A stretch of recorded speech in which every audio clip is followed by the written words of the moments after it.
warahmatullahi wabarakatuh. Hai semuanya, perkenalkan saya Anindita Ulima Asmi, mahasiswi semester 2, Pendidikan Kimia Fakultas Matematika dan Ilmu Pengetahuan Alam, NIM 4301419094. Di sini saya akan menjelaskan tugas dari Ibu Andina Putri Herianti, yaitu konservasi dengan materi konservasi kebudayaan. Berikut penjelasannya. Pertama, pengertian budaya. Budaya berasal dari bahasa Latin, yaitu coller, yang berarti mempekerjakan tanah atau mengelola ladang, menurut Suryanto Puspawardoyo 1993. Namun, menurut Koncaraningrat, kebudayaan itu seluruh gagasan tindakan dari hasil karya manusia dengan cara belajar. Dalam bahasa Inggris, budaya disebut culture, sedangkan terjemahan Indonesianya yaitu kultur. Dan konservasi budaya. Konservasi sendiri artinya melestarikan atau memelihara lingkungan. Jadi, konservasi budaya yaitu melestarikan atau memelihara kebudayaan nasional Indonesia, yaitu kebudayaan tradisionalnya. Adapun tujuan konservasi yaitu yang pertama, mewujudkan pelestarian sumber daya alam hayati dan ekosistemnya secara seimbang. Yang kedua yaitu melestarikan pemanfaatan sumber daya alam hayati secara seimbang dan tidak berlebihan. Dan yang ketiga bisa untuk melindungi kekayaan-kekayaan yang ada di Indonesia yang beragam ini. Warisan budaya adalah sebuah wujud peninggalan dari sebuah pemikiran dan karya manusia di masa lampau yang memiliki nilai-nilai filosofis. Dengan kita berwawasan budaya, menyadarkan betapa pentingnya kita mempelajari sejarah-sejarah. Kebudayaan sendiri ada beberapa jenis atau contoh seperti yang termuat dalam Wibowo dan kawan-kawan 2018, yaitu ada budaya religius, budaya tradisional, kemudian bahasa daerah, dan juga olahraga tradisional. Pertama kita akan membahas budaya religius. Apa itu budaya religius? Budaya religius yaitu suatu tindakan, kebiasaan masyarakat yang berhubungan dengan keagamaan. Seperti beribadah bersama-sama, beribadah berjamaah, kemudian membayar sedekah dan lain sebagainya. Kemudian ada 5 dimensi pada kebudayaan religius. Kelima dimensi itu, yang pertama, dimensi ideologis, yang kedua, dimensi ibadah, yang ketiga, dimensi eksperimensial, yang keempat, dimensi pengetahuan, dan yang terakhir, dimensi konsekuensional. Kemudian ada budaya tradisional. Kebudayaan nasional Indonesia merupakan akumulasi atau jumlah total dari seluruh kebudayaan tradisional yang ada di Indonesia.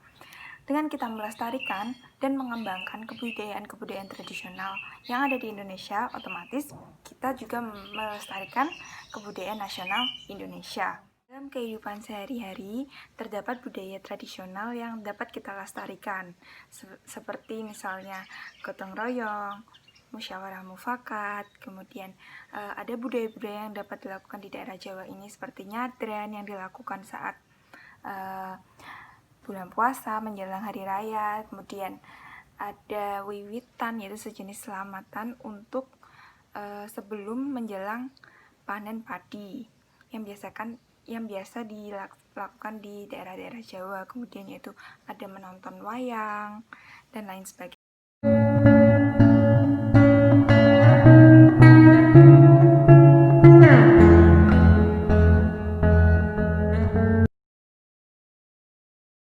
Kemudian ada bahasa daerah. Bahasa merupakan kebutuhan sehari-hari kita dalam berkomunikasi. Sedangkan bahasa daerah sendiri itu adalah merupakan produk suatu kebudayaan dan juga suatu sarana untuk mengembangkan budayaan itu sendiri. Banyak sekali bahasa-bahasa daerah di Indonesia ini, seperti bahasa Jawa, bahasa Batak, bahasa Sunda, bahasa Aceh, dan masih banyak sebagainya. Itu digunakan untuk melestarikan kebudayaan-budayaan daerah masing-masing yang ada di Indonesia. Kemudian ada olahraga tradisional, yaitu kegiatan yang bertujuan untuk menjunjung nilai-nilai sportivitas. Selain itu juga menjunjung kebersamaan. Biasanya olahraga tradisional ini membutuhkan banyak orang untuk melakukannya, sehingga kebersamaannya. Banyak kegiatan olahraga tradisional yang dapat dilakukan, seperti yaitu ada silat, egrang, kemudian karapan sapi, kemudian ada bermain bakya, dan lain sebagainya. Itu dapat menjunjung sportivitas kita.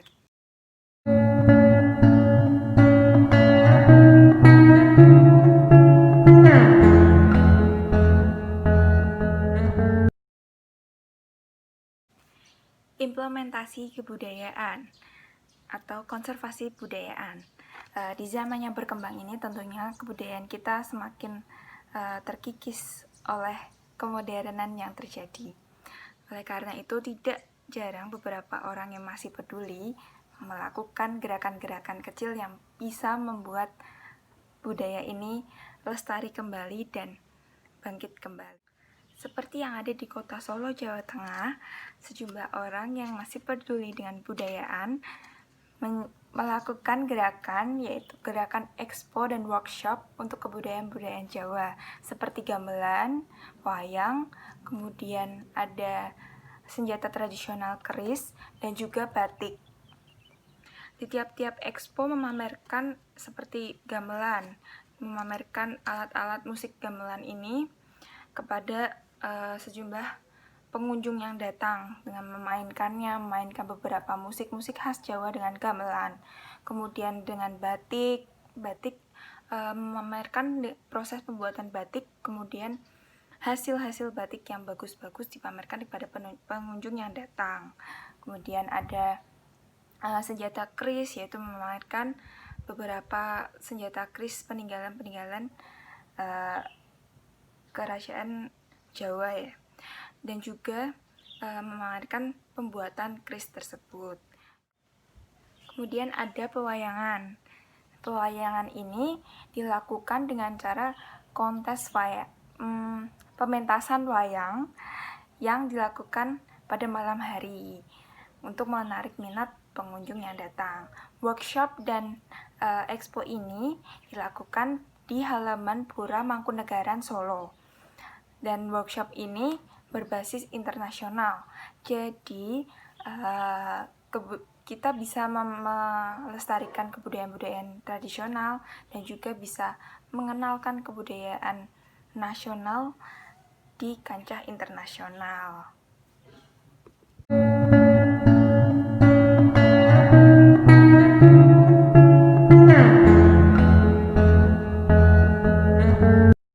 Sekian dari saya. Terima kasih telah mendengarkan. Apabila ada salah-salah kata, mohon maaf. Wassalamualaikum warahmatullahi wabarakatuh.